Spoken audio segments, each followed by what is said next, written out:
تقلید کرتے ہیں، اس حوالے سے ہم حنفی کہلاتے ہیں۔ بعض لوگوں کا تو یہ بھی خیال ہے کہ ہمیں صرف محمدی ہونا چاہیے، ہم حنفی یا سنی یا بریلوی ایسا کیوں ہے؟ تو اس کا بھی جواب سن لیں۔ اصل میں تو وہی ہے کہ ہم مسلمان ہیں۔ مثال کے طور پہ آپ سے کوئی پوچھے کہ آپ باہر کسی ملک میں ہوتے ہیں، آپ سے کوئی سوال کرتا ہے کہ آپ کون ہیں، آپ کہیں گے کہ میں مسلمان ہوں، تو بات ختم ہو جائے گی۔ لیکن ضرورت تب ہوتی ہے، اس کی میں مثال ایک سادہ سی دے دیتا ہوں۔ آپ سے کوئی پوچھے آپ کس ملک کے رہنے والے ہیں، تو آپ کہیں گے میں بھی پاکستان میں رہتا ہوں، میں پاکستانی ہوں، تو بات ختم ہو جائے گی۔ لیکن پاکستان کے آپ اندر ہیں تو آپ سے لازم بات ہے سوال ہوگا، یا باہر بھی ہیں آپ سے کوئی سوال کرے اچھا پاکستانی ہیں تو پھر آگے کیا ہے، تو آپ کہیں گے کہ میں پنجابی ہوں۔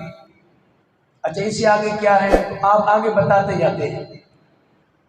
یہ معاملات ہوتے ہیں کہ اصل میں تو آپ پاکستانی ہیں، پھر آپ پنجابی ہیں، پھر آپ کی وہ کاسٹ پوچھیں گے ذات کے کہ آپ بٹ ہوتے ہیں کہ آپ کون ہوتے ہیں کہ فلاں ہوتے ہیں، تو آپ بتائیں گے۔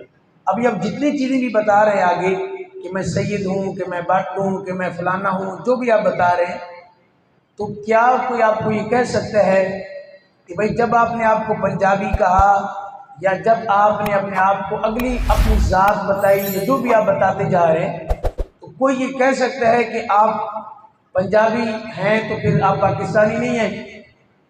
تو آپ کہیں گے کہ یار میں پنجابی بھی ہوں، میں بٹ بھی ہوں اور میں پاکستانی بھی ہوں، تو کوئی بھی آپ پہ انکار نہیں کرے گا اس بات کا۔ اس کو پتہ ہے کہ بٹ ہے تو وہ پنجابی بھی ہے، پنجابی ہے تو وہ اپنا پاکستانی بھی ہے۔ یہ سیم مثال یہاں پہ ہے، محمدی ہے، حنفی ہے، سنی ہے، بریلوی ہے، اگر چشتی قادری ہے، یہ نام ہے، اصل میں تو مسلمان ہے، اصل میں تو وہ محمدی ہے۔ تو جیسے یہاں آپ اپنے آپ کو آپ پنجابی کہتے ہیں تو کوئی بندہ اعتراض نہیں کرتا آپ پر کہ بھئی آپ کیوں کہہ رہے ہیں میں پنجابی ہوں، آپ تو پاکستانی ہیں، آپ پاکستان کا انکار کر رہے ہیں۔ تو آپ کہیں گے نہیں میں انکار نہیں کر رہا، میں مزید وضاحت کر رہا ہوں تو میں پاکستانی، لیکن میں مزید وضاحت کر رہا ہوں کہ میں پنجابی ہوں، کہ پنجاب بھی پاکستان میں آتا ہے، پھر فلاں شہر ہے تو وہ بھی پنجاب میں آتا ہے، اس شہر کی نسبت سے میں اپنا نام لے رہا ہوں۔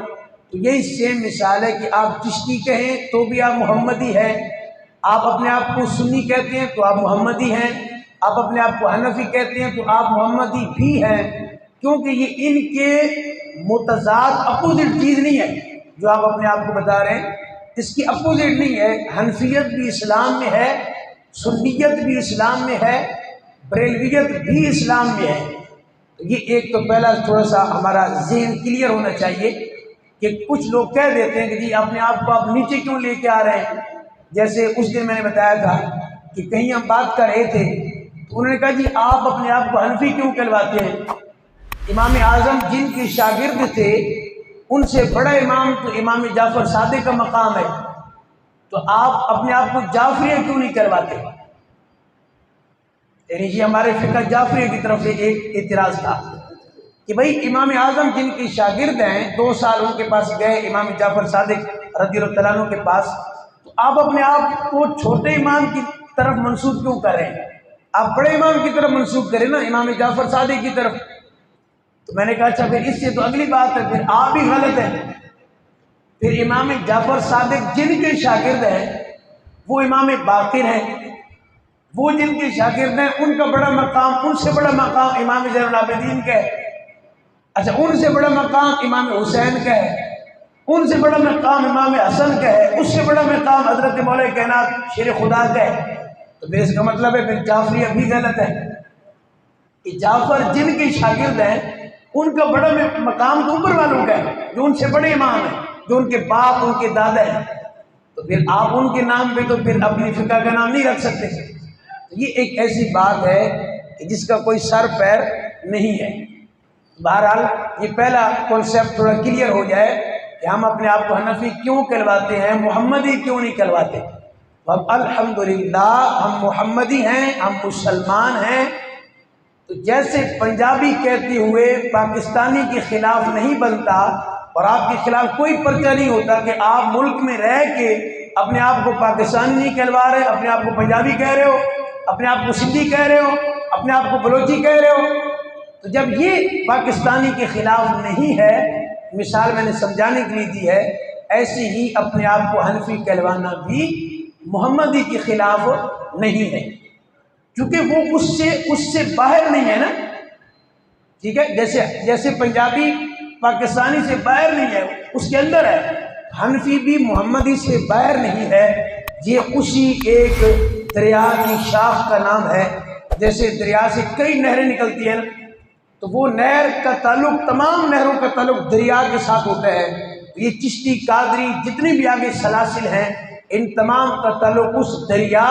اور اس سمندر کے ساتھ ہے جس کو محمد کہا جاتا ہے، اسے جدا نہیں ہے، بس آگے راہیں ہیں، کوئی ادھر سیراب کر رہی ہے، کوئی ادھر سیراب کر رہی ہے، کوئی وہاں سیراب کر رہی ہے، تو یہ ضرورت ہے۔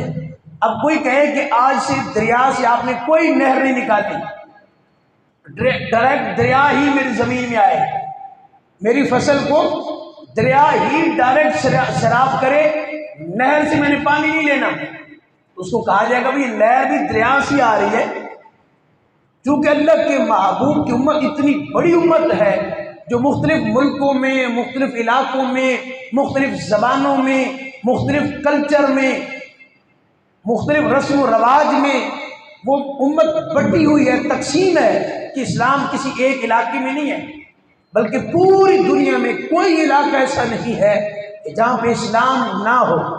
تو یہ حکمت ہے کہ ہر علاقے کے اپنے اپنے ایک سلسلہ کے مطابق، ان کی زبان کے مطابق وہ آگے پیغام پہنچایا جا رہا ہے، تو لہٰذا یہ دوسرا اعتراض بھی کلیئر ہو گیا کہ نہریں ایک ہی دریا سے رواں دواں ہیں اور ان تمام کا تعلق اس ایک دریا کے ساتھ ہے۔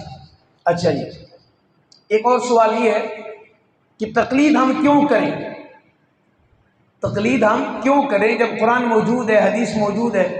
ہم خود مسائل کا اخذ کیوں نہ کر لیں قرآن مجید سے یا حدیث سے؟ ہمیں کیا ضرورت ہے ہم کسی امام کی پیروی کریں؟ جب آپ کہہ رہے ہیں کہ قرآن ہر مسئلے کا حل پیش کر رہا ہے تو پھر ہمیں کیا ضرورت ہے کہ ہم امام اعظم کا دامن تھامیں یا اعلیٰ حضرت کا دامن تھامیں؟ ہم ڈائریکٹ قرآن سے مسائل اخذ کریں گے اور میں خود کروں گا، کتنی بڑی بات ہے۔ بظاہر تو میں بھی تھوڑا سا پیچھے ہو جاتا ہوں، یار بات تو بہت بڑی چیز ہے، ہمیں خود مسائل کا حل ہونا چاہیے، لیکن پتہ یہ بات کون کر رہا ہے؟ یہ وہ بات کر رہا ہے بندہ کہ جو 24 گھنٹے میں آدھا گھنٹہ بھی دین کو نہیں دیتا۔ یہ بندہ وہ بات کر رہا ہے کہ جس کو دیکھ کر بھی قرآن صحیح پڑھنا نہیں آتا، اور بات کرے مسائل اخذ کروں گا میں قرآن سے، تو بھائی قرآن میں ہر مسئلے کا حل موجود ہے، بے شک موجود ہے۔ ہم تو پورا مہینہ یہی بات کر رہے ہیں۔ مجھے بتائیے سمندر کی تہہ میں، سمندر میں جائیں نیچے، ہر قسم کے خزانے وہاں موجود ہیں نا، ہم یہاں کیوں بیٹھے ہوئے؟ ہمیں وہاں جانا چاہیے، اور وہاں اندر جا کے اس کی تہہ میں جائیں، سینکڑوں فٹ نیچے جائیں ہم، میرے خیال ہے ہم اوپر نہیں آئیں گے۔ تو بھائی اس میں موجود تو ہیں لیکن ہر شخص وہاں سے حاصل کر سکتا ہے، وہ تو جو تیراک ہیں، جو اس کو وہ فن جانتے ہیں وہی جائیں گے نا۔ تو سیم یہی معاملہ قرآن میں تو ہر شے ہے، موجود ہے، کوئی شک نہیں ہے، لیکن کیا ہر بندہ اس دور میں اس قابل ہے کہ وہ مسائل کا حل خود قرآن سے تلاش کر لے؟ کہ جس کو میں نے عرض کر دیا کہ دیکھ کے بھی قرآن نہیں پڑھنا آتا، جس کو یعنی نماز کے مسائل کا بھی علم نہیں ہے، بنیادی جو علم ہوتا ہے، کیونکہ ہمارے پاس وقت نہیں ہے، اور یہ درست بات ہے کہ ہم نماز کے لیے وقت نکال لیں تو بہت بڑی بات ہے، تو پھر وہ بندہ کیسے قرآن سے مسائل اخذ کر سکتا ہے؟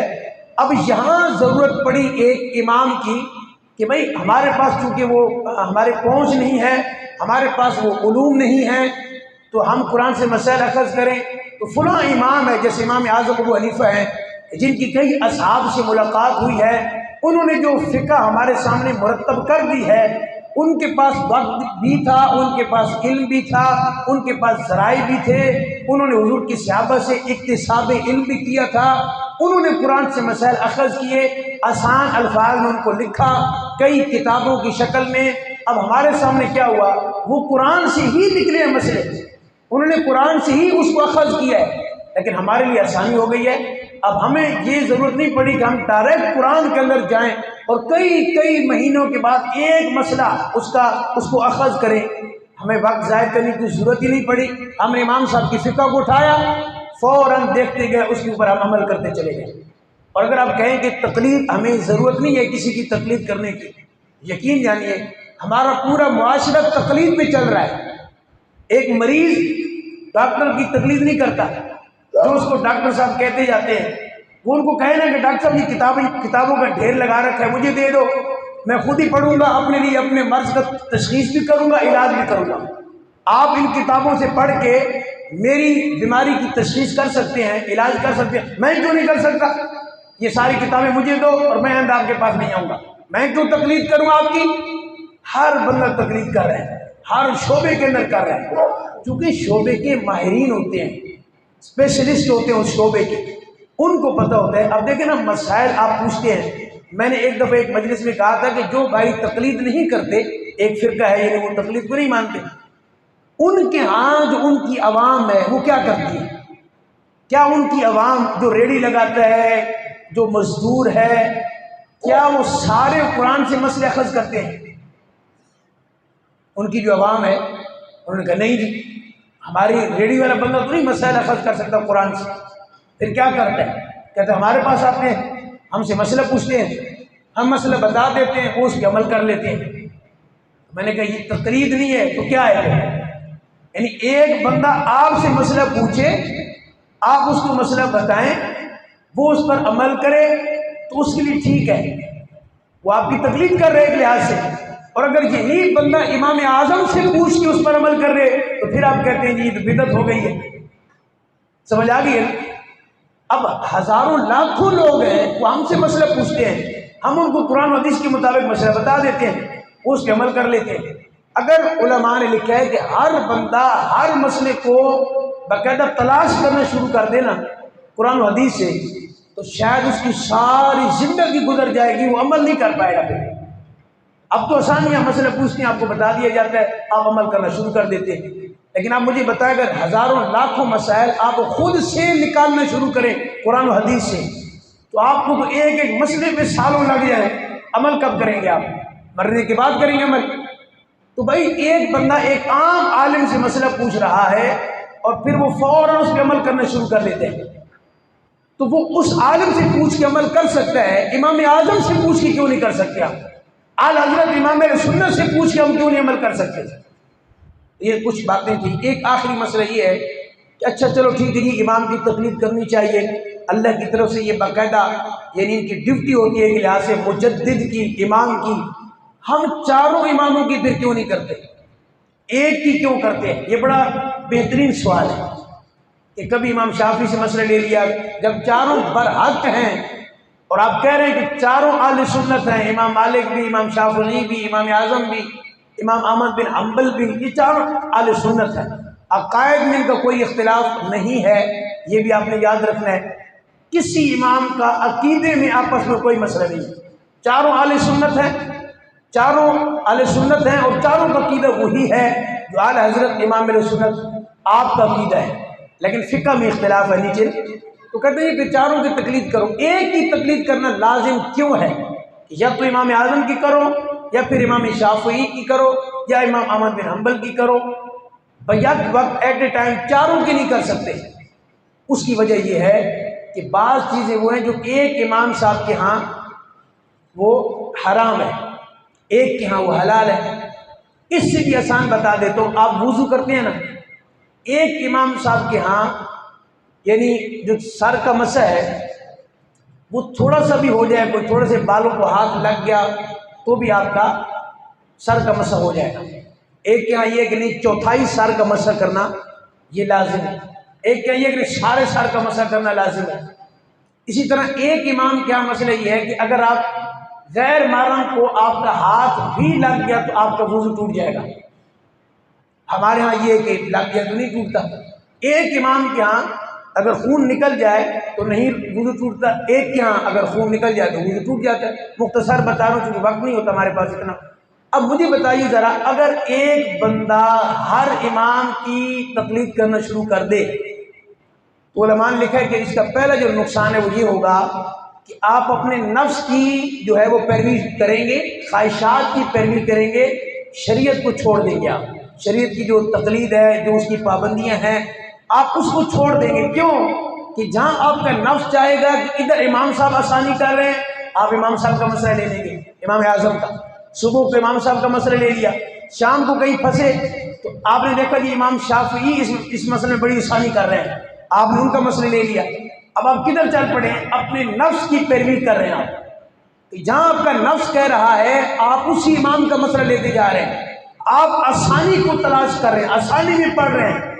امام صاحب نے تو کہا تھا صبح یہ کام جائز نہیں ہے، تو چونکہ وہ اعتدال ہے، اگر امام صاحب کے ہاں کچھ چیزیں حرام ہیں تو کچھ حلال بھی ہے۔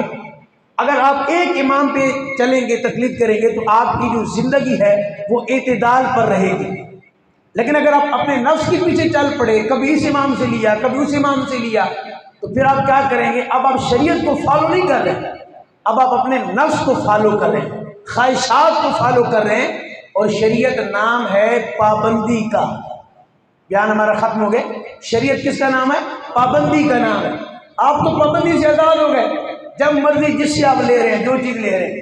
اس لیے یہ سوال بھی غلط ہے کہ چاروں اماموں کی بیک وقت پیروی کرنی چاہیے، یہ بھی غلط ہے، ایک امام کی کرنی چاہیے۔ اور ہم کہتے ہیں کہ امام اعظم ابو حنیفہ نعمان بن ثابت کی پیروی کرنی چاہیے۔ اس کی وجہ یہ ہے کہ یہ واحد امام ہیں جو تابعی ہیں، جن کی کئی اصحاب سے ملاقات ہوئی ہے، اور ان کی فقہ اعتدال پر مبنی ہے۔ اور چونکہ انہوں نے صحابہ سے علم حاصل کیا ہے، ڈائریکٹ صحابہ سے، ایک واسطے سے ان تک حدیث پہنچتی ہے، ایک واسطے سے۔ ایک واسطے بیچ میں کون ہوتا ہے؟ صحابی۔ اب امام بخاری ہے نا، وہ کئی واسطوں سے ایک حدیث لے کے آئیں گے اپنی بخاری میں، کہ مجھ سے فلاں نے روایت کیا، میں نے فلاں سے سنا، اس نے فلاں سے سنا، اس نے فلاں سے سنا، اس نے حضور سے سنا، تو بیچ میں کئی واسطے آ گئے نا۔